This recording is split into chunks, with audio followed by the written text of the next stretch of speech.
देखिए, सबसे पहली बात है कि कम्युनिकेशन करने के लिए हमें कुछ बातों का ध्यान रखना पड़ता है। पहली बात क्या है, clarity in the mind with proper plan.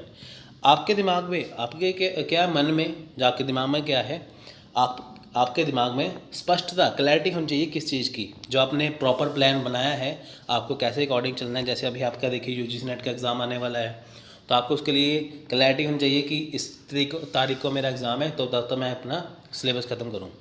Purpose of communication, ठीक है, यानी कि आप कम्युनिकेशन कर रहे हैं, उसका उद्देश्य क्या है, उसका लक्ष्य क्या है। समराइजेशन, ठीक है, समरी के तौर पर, यानी कि पूरा डिटेल नहीं बताना, समरी के तौर पर बताना कि जो चीज़ें हैं वो आपके कैसे कैसे आप उसको करोगे। टीचर टू बी एम्पैथिक, देखिए जो शिक्षक है, ठीक है, वो सहानुभूतिपूर्ण होना चाहिए। देखिए अगर शिक्षक जो है वो बच्चों के साथ, ठीक है, क्लास में एम्पैथी, सहानुभूति लेके चले, तो तब क्लासरूम कम्युनिकेशन अच्छा बनता है। फिर है एवेल्यूशन, यानी कि मूल्यांकन भी होना चाहिए कि जो हमारा कम्युनिकेशन है वो सही जा रहा है कि नहीं। फिर है मोटिवेशन, इसमें प्रेरणा होनी चाहिए।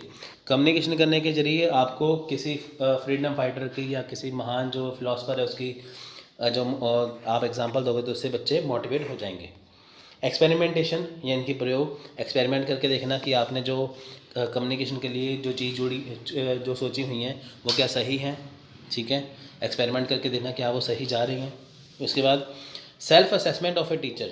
अब देखिए शिक्षक का स्वयं मूल्यांकन, शिक्षक को ये देखना चाहिए कि जो बच्चों क्लास में पढ़ा रहा है क्या बच्चे उसे समझ पा रहे हैं, क्या उसमें कुछ चेंजेस करने की ज़रूरत है। नेक्स्ट है communication skill for effective teaching. अब देखिए communication skill of effective teaching, 8 C's for effective communication. जैसे हमने 7 C's पढ़े थे, ये 8 C's है अलग से, ठीक है। देखिए इसमें होता क्या है कि शिक्षण को अगर प्रभावी ढंग से, यानी कि जो हमें इफेक्टिव टीचिंग करनी है, तो हमारे अंदर कम्युनिकेशन स्किल होना चाहिए। टीचर कितना भी अच्छा हो, ठीक है, अगर उसके अंदर कम्युनिकेशन स्किल अच्छा है तो वो बच्चों के साथ आसानी से जुड़ पाएगा, बच्चे उसकी बात आसानी से समझ पाएंगे, ठीक है। कंटेंट ऑफ द सब्जेक्ट, जो सब्जेक्ट है उसका कंटेंट क्या है, ठीक है, उसके चैप्टर क्या है, उसको अच्छे से पता होना चाहिए। क्लैरिटी इन टीचिंग और कम्युनिकेशन, देखिए जो कम्युनिकेशन है या जो टीचिंग है उसमें क्लैरिटी होनी चाहिए। Capability of person who communicates, देखिए इसमें क्या है, जो एक पर्सन है, ठीक है, उसमें कैपेबिलिटी, उसमें क्षमता होनी चाहिए कम्युनिकेट करने की, यानी कि वो बच्चों को आसानी से पढ़ा सके या उनसे कम्युनिकेट कर सके। क्रेडिबिलिटी ऑफ ए कम्युनिकेटर, ठीक है, इसमें क्या है, देखिए इसमें आएगा क्रेडिबिलिटी ऑफ ए कम्युनिकेटर, यानी कि जो कम्युनिकेटर है, ठीक है, जो कम्युनिकेटर है उसमें क्या है, क्रेडिबिलिटी होनी चाहिए, ठीक है फ्रेंड्स। यानी कि जैसे बच्चों के साथ आई से आई कांटेक्ट करके बात करना या कुछ ऐसे करके। क्लैरिटी इन, यहाँ पे अगर चैनल्स ऑफ कम्युनिकेशन, यहाँ पे देखना कि जो संचार के जो पहलू हैं, ठीक है, वो कैसे, चैनल्स ऑफ कम्युनिकेशन, इनकी जो कम्युनिकेशन वो कैसे करें। क्लास में फेस टू फेस करें, वो लगाइए कि जैसे वो प्रोजेक्टर पे करे, कैसे करें, ठीक है, वीडियो कॉल के जरिए करे, कैसे करें। क्रिएटिविटी इन कम्युनिकेशन, देखिए जो कम्युनिकेशन है उसमें क्रिएटिविटी होनी चाहिए कि ताकि बच्चे उसकी बातों को अच्छे से सुन सकें, बोरिंग ना लगे। Consistency in term of teaching, ठीक है। नेक्स्ट है कंटिन्यूटी, इसमें क्या है कि कंटिन्यू, लगातार रेगुलरिटी होनी चाहिए उसमें, ठीक है, ये नहीं एक बार बता दी तो बीच में कनेक्शन टूट गया तो बंद कर दिया, लगातार उसको अपनी बातों को रखना चाहिए। नेक्स्ट है डायमेंशन, ठीक है, नेक्स्ट है डायमेंशन ऑफ इफेक्टिव कम्युनिकेशन, ठीक है फ्रेंड्स। अब देखते हैं कि डायमेंशंस क्या है इफेक्टिव कम्युनिकेशन के। देखिए यहाँ पे टीचर की, यहाँ पे आपको फुल फॉर्म में बताया जाएगा। टी से होता है टैक्ट या टेंसिटी, ठीक है। ई से एंथुजियम एंड एनर्जी, ए से aptitude, adaptability, ambitious and ability to achieve, communication skills, clarity and counselling, ऐसे हम्बल, ऑनेस्ट, होलिस्टिक, ई से enterprising and efficiency, quality like time management, ठीक है। आर से रिसोर्सफुलनेस। तो ये देखिए इतनी अच्छी टीचर की यहाँ पे फुल फॉर्म बताई गई है। देखिए The smart classes is modernized method of education in Indian education scenario which provides quality education to students by helping them in better concept formation, concept elaboration, improvement in learning skills and academic achievement. In this day smart class and smart school and smart class, several institutes are making their classroom smart and modern. They are working on smart school. देखिए smart classroom communication क्या है कि पहले के ज़माने में क्या था कि ब्लैक बोर्ड होते थे, आज के ज़माने में वाइट बोर्ड आ चुके हैं, साथ में क्या है कि वहाँ पे प्रोजेक्टर के जरिए पढ़ाया जा रहा है। देखिए ये क्यों करवाया जा रहा है कि ताकि क्वालिटी एजुकेशन बच्चों को दी जाए। अब देखिए कई स्कूल ऐसे हैं कि आज के ज़माने में क्या कर रहे हैं कि वो अपनी क्लासेस को, अपने स्कूल को स्मार्ट क्लास बनाने की कोशिश कर रहे हैं। स्मार्ट क्लासरूम में होता क्या है, वहाँ पे प्रोजेक्टर को लगाया जाता है, यानी कि जो बच्चों को क्लास में पढ़ाया जाता है वो उनको पढ़ाया तो जाता है पर ब्लैक बोर्ड पर नहीं, अब उनको वीडियो के ज़रिए, ऑडियो के ज़रिए या उनको पीपीटीज़ के ज़रिए, इनकी प्रेजेंटेशन के ज़रिए पढ़ाया जाता है। तो उससे दो बातें अच्छी हो जाती है, वैसे तो काफ़ी बातें सही होती है। पहली बात तो है कि टीचर का लिखने का काम जो बच जाता है, तो दूसरी बात है उसमें स्पेलिंग मिस्टेक नहीं होती। देखिए जैसे टीचर जो बच्चों को पढ़ाना है, अब उसकी वो पीपीटीज़ बना के बच्चों को दिखाए, तो उसमें क्या है कि जो टीचर ने अपने 45 मिनट के लेक्चर में बताना था, ठीक है, पढ़ाना था, तो उसमें उसने कम चीज़ें कवर करनी थी क्योंकि उसको साथ साथ लिखना पड़ता है। अब इसमें उसको लिखना नहीं पड़ेगा, साथ साथ में वो जल्दी से टॉपिक को कवर कर लेगा। दूसरी बात है कि जो बच्चे हैं, जो स्टूडेंट हैं, उनको पढ़ने में काफ़ी मज़ा आता है। ठीक है। E learning is a revolutionary product in the field of education. देखिए ई लर्निंग यानी कि इलेक्ट्रॉनिक लर्निंग। अब देखिए जो आप ये मेरी वीडियो देख रहे हो ये क्या है, ये ई लर्निंग है। ठीक है, पहले यूट्यूब नहीं होता था, पहले हमें हार्ड वर्क करना पड़ता था, हमें बुक्स के ऊपर डिपेंड रहना पड़ता था, पर आज ज़माना बदल चुका है, आज ज़माना है स्मार्ट वर्क का। ठीक है, पहले हार्ड वर्क था, आजकल स्मार्ट वर्क आ चुका है, यानी कि जो चीज़ आप बुक्स से ढूंढोगे आप उसी चीज़ को अब यूट्यूब से, गूगल से सर्च करके पढ़ सकते हो। तो ये कौन सा हुआ, ये स्मार्ट क्लासरूम के अंदर आएगा, यानी कि ये ई लर्निंग के अंदर आएगा। ठीक है। Characteristics of classroom. ठीक है, अब देखिए विशेषताएं क्या है क्लासरूम की। पहली बात है कोलैबोरेटिव लर्निंग होनी चाहिए। ठीक है, collaborative learning activities include collaborative writing, group project, joint problem solving, debates and more. अब देखिए कोलैबोरेटिव लर्निंग क्या है। कोलैबोरेटिव लर्निंग में ये बात होती है कि जैसे मिलजुल के पढ़ना। ठीक है, जैसे बच्चों को ग्रुप बना दिया, उनको एक प्रोजेक्ट दे दिया, लिखने के लिए कुछ दे दिया, कुछ प्रॉब्लम सॉल्विंग, कुछ क्वेश्चन दे दिए सभी को, जैसे 5-5, 10 बच्चों को ग्रुप बना के उनको कुछ क्वेश्चन दे दिए। ठीक है, उसके ऊपर वो पढ़ेंगे अच्छे से। Computing devices. देखिए computers are readily available in modern classroom with projector, classroom, lecture and e books. देखिए कंप्यूटर लर्निंग क्या है, जब हम जो चीज़ें अपने मोबाइल में या कंप्यूटर्स में पढ़ते हैं। ठीक है, हमारा मोबाइल भी एक तरह से कंप्यूटर का वर्क ही करता है आजकल।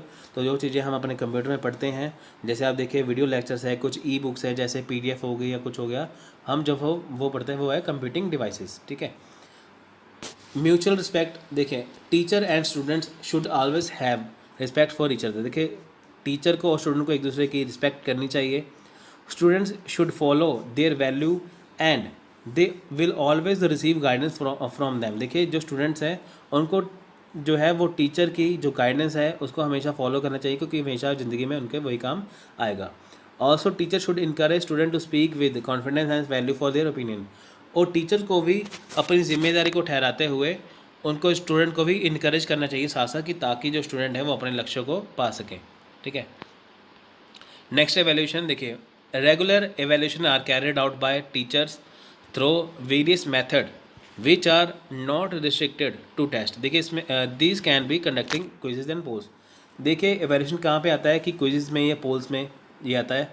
रेगुलर जो एवेल्यूशन है वो जो, अगर देखिए सबसे पहले बात है कि अगर रेगुलर एवेल्यूशन यहाँ पे ली जाती है, अगर मान के चले कि जो टीचर है वो डेली बेसिस पे बच्चों से एवेल्यूशन जो है उनका एवेल्यूशन करता है, तो क्या है कि देखिए जब वो टेस्ट लेगा तो वो उसको अच्छे से इतना हो नहीं पाएगा। जैसे मान लीजिए कोई क्विज़ है या कुछ है, अगर उसमें एवेल्यूशन रखा जाए तो वो चीज़ें काफ़ी अच्छे से निकल के आएंगी। ठीक है, एवेल्यूशन में क्या होगा कि जैसे बच्चों को जो चीज़ पढ़ा दी है, बच्चों को कितनी समझ में आई या नहीं आई, तो वो टीचर को उसका एवेल्यूएट या मूल्यांकन करना होता है। Student centric. पहली बात जो ये है कि जो स्टडी है जो वो स्टूडेंट सेंट्रिक होती है, ना कि टीचर सेंट्रिक। क्योंकि देखिए जो बच्चों को चीज़ समझ में नहीं आती तो गवर्नमेंट क्या करती है, उस चीज़ों को चेंज कर देती है कि ताकि बच्चों को समझ में आ जाए। तो ये क्या होगा, स्टूडेंट सेंट्रिक हो गया ना। ऐसे स्टूडेंट का किस चीज़ में इंटरेस्ट है, वो क्या चीज़ें उनको समझ में आएंगी, क्या उनकी ज़रूरतें हैं, तो उस हिसाब से वो चीज़ों को रखते हैं। जैसे पेपर 1 पेपर 2 का देखिए अभी सिलेबस चेंज हुआ है NTA नेट का, वो क्यों किया है कि ताकि स्टूडेंट को ध्यान में रखते हुए। ठीक है, अब हम इतने सालों से पुरानी चीज़ें पढ़ रहे हैं, कुछ चीज़ें अपडेट हो चुके हैं, वो भी जाना ज़रूरी है। ठीक है, इसलिए सिलेबस को अपडेट कर दिया गया। Student take responsibility of their learning. अब देखिए स्टूडेंट्स को अपनी पढ़ाई के लिए क्या है, रिस्पॉन्सिबिलिटी होना ज़रूरी है। देखिए फ्रेंड्स, ज़्यादातर आजकल क्या है, स्टूडेंट क्या करते हैं, डिपेंड होने लगे हैं वीडियोस पे, बुक्स पे या टीचर पे। तो वो अपनी लर्निंग जो उनकी रिस्पॉन्सिबिलिटी है उसको वो ले नहीं पाते। ठीक है, तो सबसे पहली बात है कि जो लर्निंग के लिए स्टूडेंट को रिस्पॉन्सिबल खुद से होना चाहिए। For multimedia audio visual classroom, देखिए interest projector and other multimedia devices are the main part of the smart classroom. देखिए स्मार्ट क्लासरूम क्या जो यहाँ पे फ्रेंड्स इंटरनेट आएगा, यहाँ पे इंटरनेट प्रोजेक्टर। देखिए इंटरनेट प्रोजेक्टर जो है ये कौन से, ये मल्टीमीडिया के पार्ट है। इनकी स्मार्ट क्लासरूम में क्या है, इंटरनेट होता है, प्रोजेक्टर होता है, ये चीज़ें। There are fully multimedia and enable audio visual classroom in smart classroom. It will be quite different than traditional class. देखिए जो ट्रेडिशनल क्लास थी जहाँ पे ब्लैक बोर्ड होता था, ठीक है, उससे जो स्मार्ट क्लास में बहुत अलग है, क्योंकि यहाँ पे प्रोजेक्टर है, यहाँ पे इंटरनेट है। ठीक है, तो इनका इस्तेमाल किया जाता है। यहाँ पे क्या है, ऑडियो विजुअल है, यानी कि बच्चों को इसमें वीडियो दिखाई जाती है, जो सुनाई भी देती है, जो दिखाई भी देती है। फीचर्स फॉर स्मार्ट क्लासरूम, देखिए फीचर्स क्या है स्मार्ट क्लासरूम के।